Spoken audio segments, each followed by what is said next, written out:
खत्म करता हूं। माननीय रामचंद्र झांगरा। माननीय रामचंद्र झांगरा जी। धन्यवाद मान्यवर, आपने महत्वपूर्ण विषय पर मुझे चर्चा में भाग लेने का मौका दिया है। मैं एनर्जी कंजर्वेशन अमेंडमेंट बिल के समर्थन के लिए खड़ा हुआ हूं। ये विधेयक 2001 में अस्तित्व में आया था, जैसे फौजिया खान जी ने बताया। अब इसमें कुछ नए संशोधन किए गए हैं, जिनमें मुख्य रूप से सभी माननीय सदस्यों ने कहा कि कार्बन व्यापार, जीवाश्म ईंधन का कम से कम प्रयोग, और सबसे मुख्य जो बात इस बिल का उद्देश्य है कि हम एनर्जी का उपयोग जो करें, दिमागहीन और विनाशकारी उपयोग की बजाय सावधान और जानबूझकर उपयोग करें। हम जब टीवी खोलते हैं तो आधे से ज़्यादा दुनिया प्राकृतिक आपदाओं के चपेट के अंदर हम देखते हैं। कहीं बर्फीला तूफान चल रहा है, कहीं गाड़ियां बाढ़ के पानी के अंदर बहती हुई जा रही हैं, और कहीं ज्वालामुखी फट रहे हैं। आधे से ज़्यादा दुनिया प्राकृतिक आपदाओं की चपेट में है, और ये सब कुछ दिमागहीन ऊर्जा के उपयोग की वजह से ये हुआ है। ये संशोधन विधेयक हमारे माननीय प्रधानमंत्री जी की बहुत बड़ी दूरदर्शिता पूर्ण सोच का एक नतीजा है। जैसा गीता में कहा गया है कि या निशा सर्वभूतानाम तस्याम जागृति संयमी यशाम जागृति भूतानी सा निशा पसंतो मुने। क्या आम आदमी जिन विषयों के प्रति सोया रहता है, नहीं सोचता है, मुनि व्यक्ति अग्रिम में उन विषय के बारे में सोचता है, अग्रिम में प्रबंध करता है। हालांकि हमारे भारत का जो है अभी जो उत्सर्जन का जो रेट है, दुनिया के अन्य जो विकसित देश हैं उनसे बहुत ज्यादा कम है। भारत का उत्सर्जन में 1.9 टन है, जबकि अमेरिका का 15.5 टन है और रूस का 12.5 टन। इसकी तुलना में भारत का 1.9 है।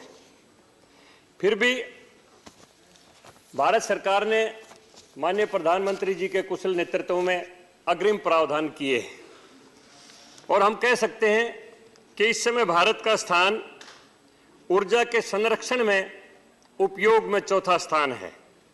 हम जो विंड पावर है हमारी, उसमें भी हमारा दुनिया के अंदर चौथा स्थान है, और सोलर पावर में भी हमारा दुनिया के अंदर चौथा स्थान है। ये हमारे बेहतरीन प्रयासों की जो सरकार की एक नतीजा हम सब के सामने है, जिसकी वजह से भारत फिर भी प्राकृतिक आपदाओं की चपेट से बचा हुआ है।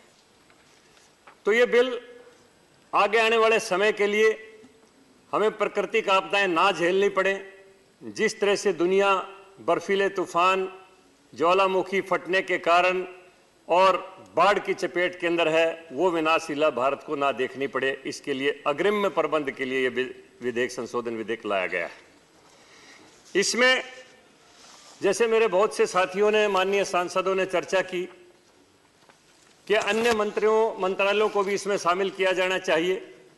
वाइको साहब ने भी चर्चा की थी कि इसके अंदर मिनिस्ट्री ऑफ फॉरेस्ट और क्लाइमेट चेंज, उनको भी शामिल किया जाना चाहिए। तो सदन की जानकारी के लिए मैं बता दूं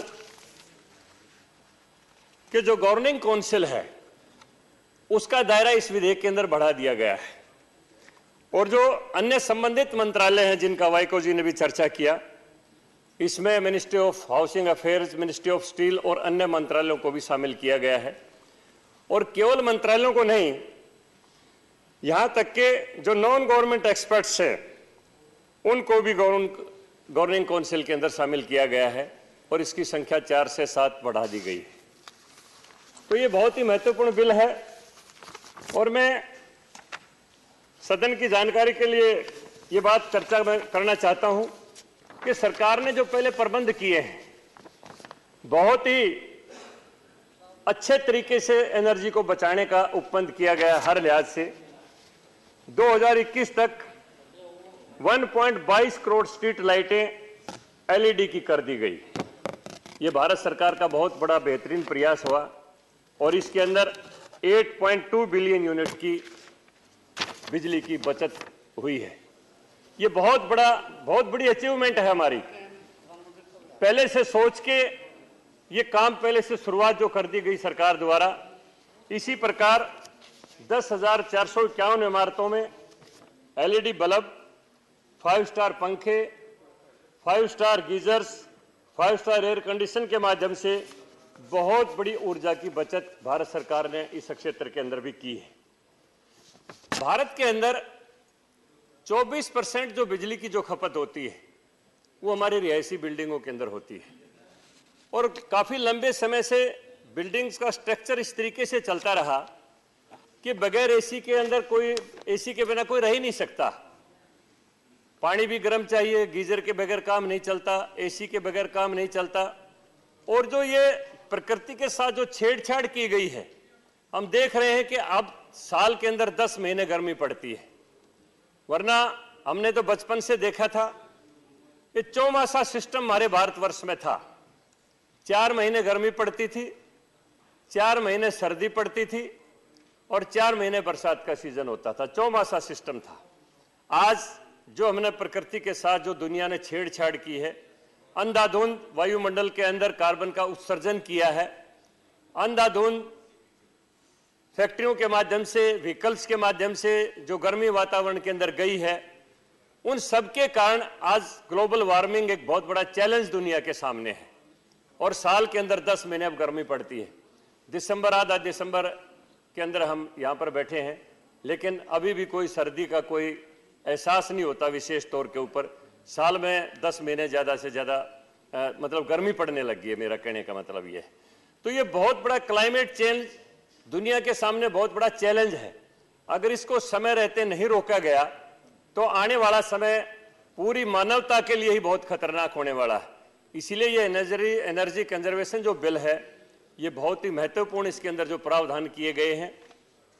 मैं थोड़ा सा और आगे जानकारी के लिए मैं सदन के ध्यान में लाना चाहता हूं। जैसे पीछे चर्चा में भी आया है, इसके ऊपर वैसे डिबेट में काफ़ी ग्लासगो कॉन्फ्रेंस का भी जिक्र हुआ है, पेरिस एग्रीमेंट का भी जिक्र हुआ है और ये भी आया था चर्चा के अंदर कि 45% उत्सर्जन की रोकथाम की जो हमारा जो टारगेट था 2030 तक। मैं प्रधानमंत्री जी के कुशल नेतृत्व को यह धन्यवाद देना चाहता हूं, मुबारकबाद देना चाहता हूं कि 2030 तक का जो 45% का जो टारगेट था, हमने 2022 में उसको 40% तक उसको अचीव कर लिया है। ये बहुत बड़ा एक एनर्जी कंजर्वेशन की तरफ एक बहुत बड़ा कदम है और वायुमंडल में जो अंधाधुंध उत्सर्जन है, जो गर्मी का, जो कार्बन का, उसको बचाने के लिए भारत सरकार का बहुत बड़ा सराहनीय कदम है। तो मैं इस बिल का समर्थन करते हुए ये कहना चाहता हूं कि काफी हमारे साथियों ने सुझाव दिया कि इसको स्टैंडिंग कमेटी के अंदर भेज दिया जाए। स्टैंडिंग कमेटी के अंदर हम लोग ही तो होंगे, हमने तो बैठ के उसके अंदर चर्चा करनी है।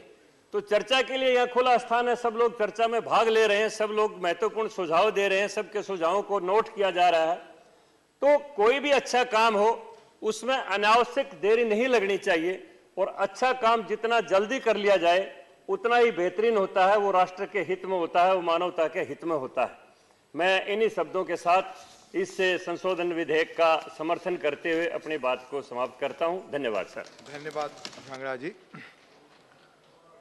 ऑनरेबल जी के वासन।